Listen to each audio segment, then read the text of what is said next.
There's one thing everybody in this room and the American people definitely know is that the Biden family doesn't really have a business. There is no business structure around this family except politics.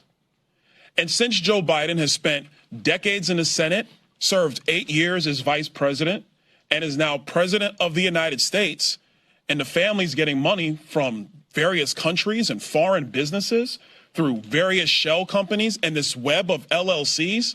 I mean, guys, you in the press, this is easy pickings. I'm giving you Pulitzer stuff here. What's happening in some of these courtrooms in Manhattan, I don't even know. I'm not going to get into it. It's a jury of his peers finding him. Come on, man. Serious? Don't say that stuff to me. That might work for somebody else. That definitely don't work for me. Jury of my peers? Yeah, whatever. What else you got? I mean, that's pretty much it. This is a sexual abuse conviction, basically. It's an allegation from, 25 years ago? Republican voters want him to come back. Because he's lied to them incessantly. Stop. He actually did the job. You know that. And frankly, he did the job better than the current president right now. And that is indisputable. Name the issue. Donald Trump did it better. All right, guys. So once again, we got to follow up on the clown show that was the CNN Trump Town Hall, okay, which basically turned into a debate between President Trump and Kaitlan Collins, okay? They hoodwinked us. They led us astray, okay? They tried to pretend like this was just going to be a conversation between Trump and voters. Nope. It became a debate between CNN and Trump. It did not work out very well for CNN or Kaitlan Collins, okay? They were pissed, okay? They were pissed at the town hall in regards to how it went because Trump he just destroyed CNN, okay?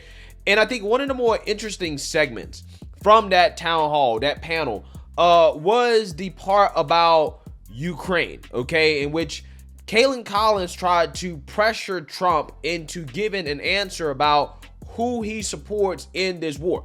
Does he want Ukraine to win the war? Because you know what they say.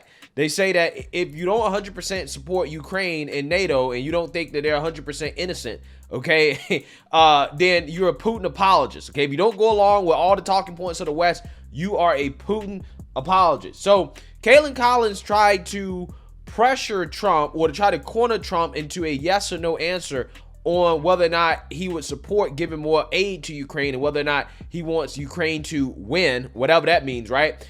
And Trump just wasn't giving it to her. Take a look. The question is, would you give Ukraine weapons I was and impeached funding? by a crazy woman named Nancy Pelosi. But the question here is, would you give Ukraine weapons and funding if you were elected? I would sit down. Let me just put it a nicer way. If I'm president, I will have that war settled in one day, 24 hours. How would you settle that war in one day? Because I'll meet with Putin, I'll meet with Zelensky. They both have weaknesses and they both have strengths. And within 24 hours, that war will be settled. It'll be over. It'll be absolutely over. Do you want Ukraine to win this war?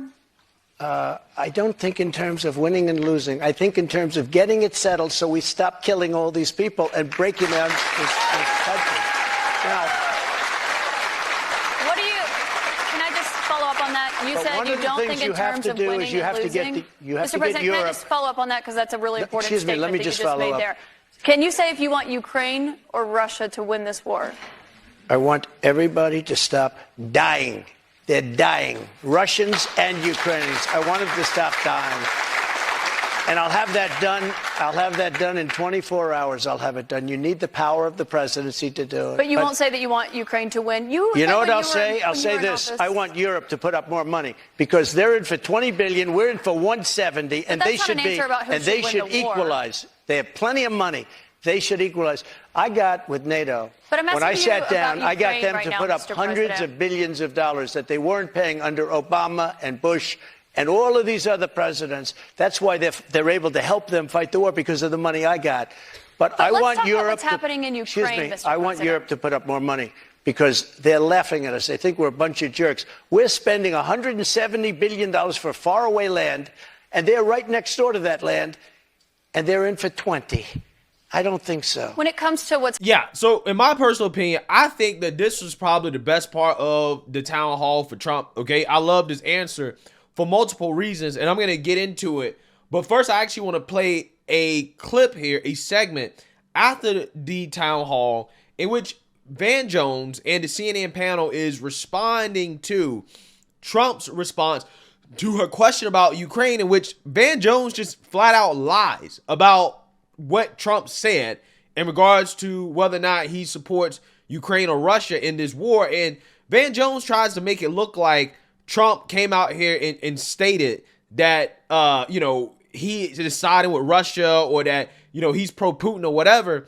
And Byron Donalds corrects Van Jones on his lies. And again, it's a truly glorious moment, because Van Jones was looking stupid the whole time that Byron Donalds was correcting him, fact-checking him, right, ironically here, on his lies. Take a look. I mean, unreformed, unrepentant, unimproved, rerun Donald.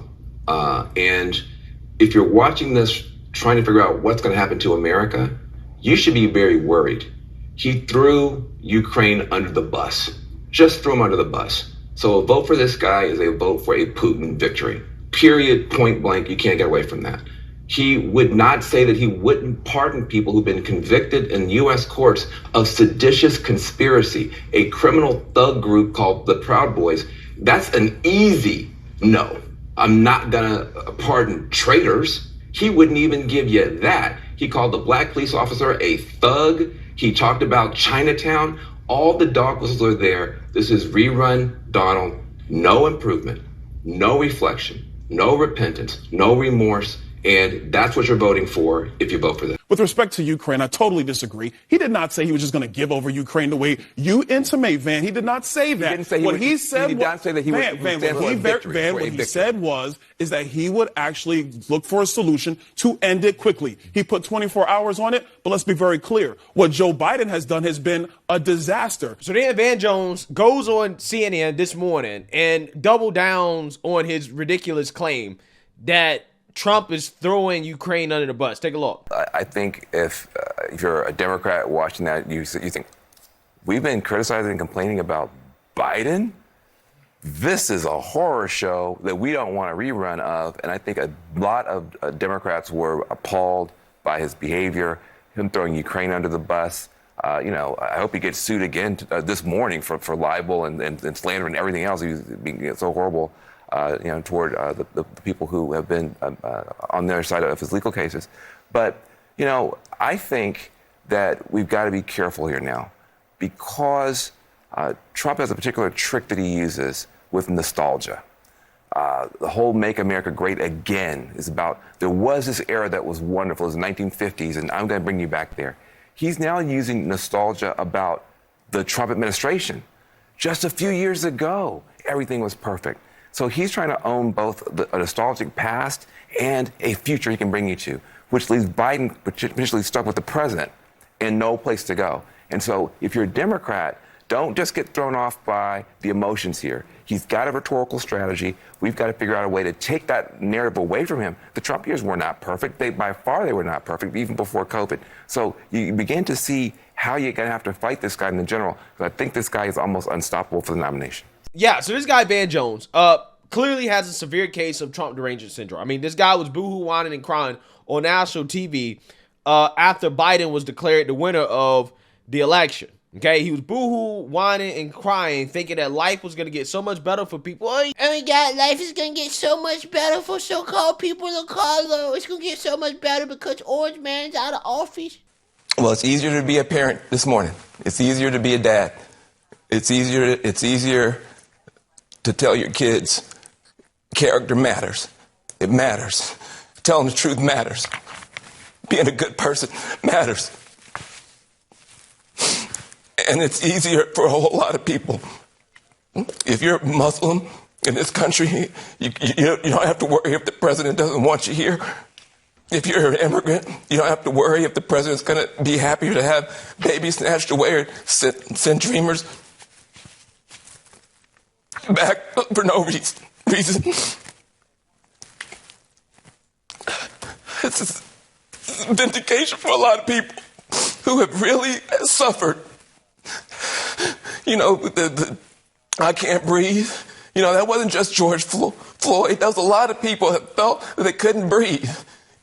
Every day you're waking up and you're getting these tweets and you just don't know. And you're going to the store and people who have been afraid to show their racism are getting nastier and nastier to you, and you're worried about your kids, and you're worried about your sister.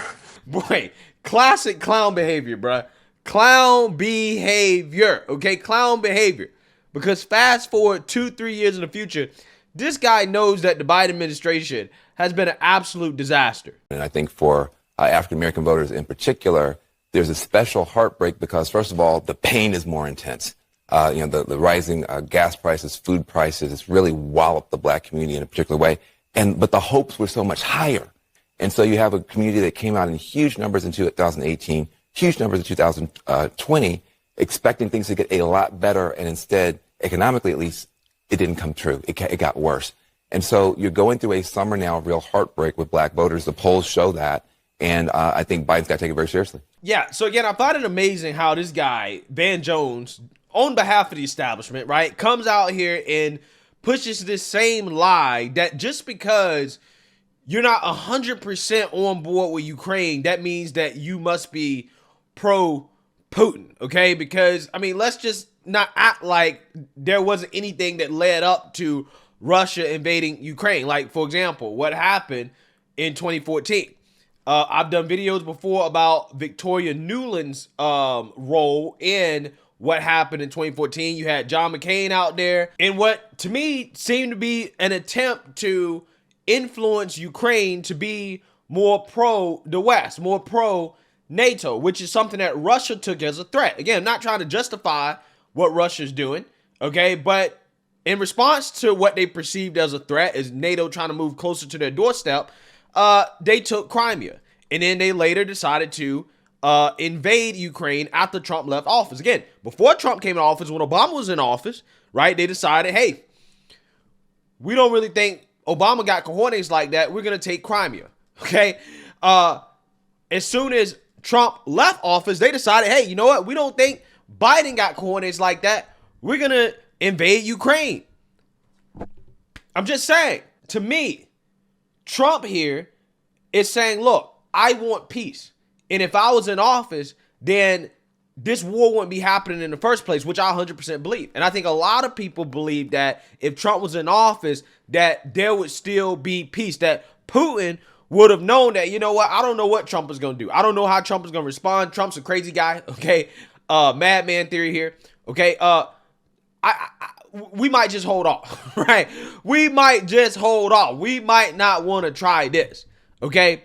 And I do believe that Trump would have tried his best to bring Ukraine and Russia to the negotiating table and work out a peace deal. Because it doesn't seem like, as of right now, that either side is really interested in peace. Okay? It seems like both sides are interested in keeping this war going on for as long as possible.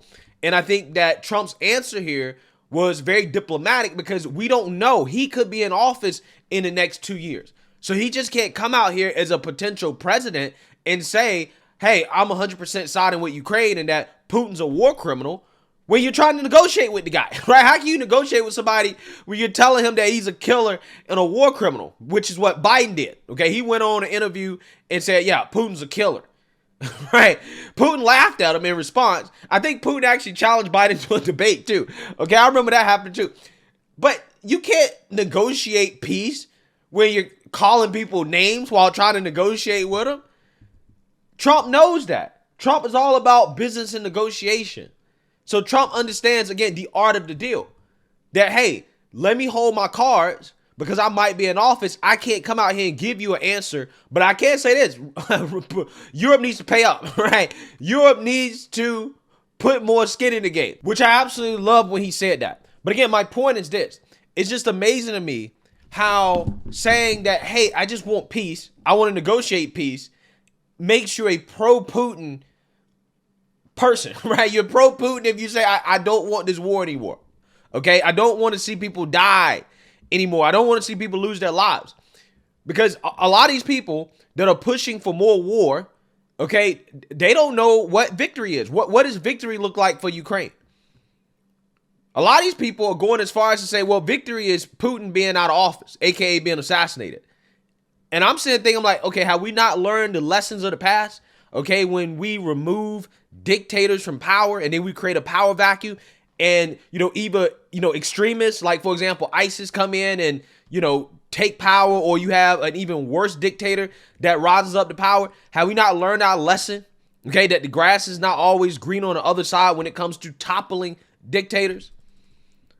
I don't necessarily know if removing Putin for power should be what we're aiming for here. I'm not sure if that's what we should define as a victory, but to me, the more time that moves on, it seems like that is what they're defining as victory. Again, none of these people can tell you, okay, well, what does it look like to win? What does it look like for Ukraine to win the war? Do they need to take over Moscow? Right? Do they need to take over Western Russia? Is that victory? Okay, is removing Putin from office victory? Again, I'm just saying, none of these people can tell you what it's like to win. In my opinion, a ceasefire, people stop losing their lives, that is the ideal outcome. And I think that a President Trump would be a great asset in regards to negotiating that and getting us there. But again, the powers that be, the military-industrial complex, the establishment, etc., they don't want that, right? So again, if you come out and you say, hey, I want peace, apparently, again, it makes you pro-Putin. Let me know what you guys think. Make sure you like, comment, and subscribe. Most importantly, share a Black conservative perspective. Peace.